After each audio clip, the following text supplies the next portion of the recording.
মাইকে ঘোষণা দিয়ে ছাত্রলীগ ছাত্রদলকে নোয়াখালীতে মাইকে ঘোষণা দিয়ে পিটিয়েছে। মাননীয় সদস্য আবুল হাসনাত, কুমিল্লা 4। ধন্যবাদ মাননীয় স্পিকার। মাননীয় স্পিকার, আমার প্রশ্নটি হচ্ছে, সাংবাদিকদের পেশাগত নিরাপত্তা অবশ্যই প্রয়োজন এবং দীর্ঘ 17 বছরের বেশি সময় আমরা দেখেছি সাংবাদিকতা করা খুব ডিফিকাল্ট ছিল। সেই সময়েও ঠিক সেই সময়টিতেও অনেক পেশাদার সাংবাদিক তারা পেশাদারি দায়িত্ব পালন করে গিয়েছে। আমার প্রশ্নটি হচ্ছে, আওয়ামী লীগের সময় যেসব সাংবাদিক পরিচয় দিয়ে যারা গণহত্যা, যারা ভোট চুরি, গুম, খুন, ব্যাংক ডাকাতি, সেগুলোর বৈধতা এবং সম্মতি উৎপাদন করেছে মিডিয়াগুলোতে, এবং যারা আজকে সরকার দলে আছে বিএনপির সর্বোচ্চ নেতা বর্তমান প্রধানমন্ত্রী, উনাকেও বিভিন্ন ষড়যন্ত্রকারী, দেশদ্রোহী হিসেবে আমরা দেখেছি বসুন্ধরার ইস্ট ওয়েস্ট মিডিয়া বিভিন্ন সময় নিউজ করেছে।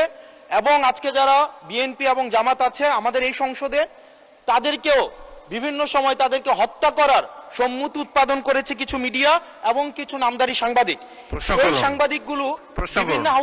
এই সাংবাদিকগুলোকে বিভিন্ন হাউজে আবার এখন বর্তমানে পুনর্বাসন করা হচ্ছে।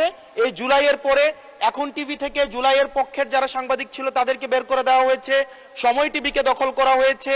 ইস্ট ওয়েস্ট মিডিয়া অর্থাৎ বসুন্ধরা গ্রুপের যে মিডিয়াগুলো রয়েছে তারা প্রতিনিয়ত আওয়ামী লীগের পক্ষে সম্মতি উৎপাদন করে যাচ্ছে।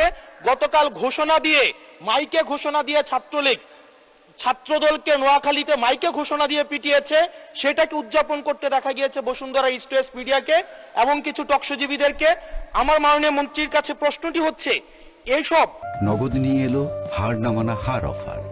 সর্বনিম্ন 10,000 টাকা রেমিটেন্স নগদে পাঠালে থাকছে স্বর্ণের হার জেতার সুযোগ। যারা এই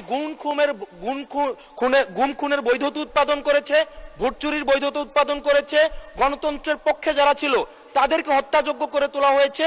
এইসব সাংবাদিক, নামধারী সাংবাদিক এবং এই মিডিয়াদের বিপক্ষে বা কি ধরনের আইনি ব্যবস্থা নেওয়া হবে, আইনি ব্যবস্থা আদৌ নেওয়া হয়েছে কিনা, কেন তাদেরকে আবার পুনর্বাসন করা হচ্ছে, সেটির আইনগত কি ব্যাখ্যাটি কি, সেটি এই সংসদের সামনে উপস্থাপন করার জন্য অনুরোধ জানাচ্ছি। ধন্যবাদ। Our friend and opposition member একটি প্রশ্ন করলেন না, কয়টি প্রশ্ন করলেন, আমরা সেই ট্র্যাকটা হারিয়ে ফেলেছি। আমরা একটি কথা বলতে চাই, গণমাধ্যমের স্বাধীনতা রয়েছে, তবে দেশের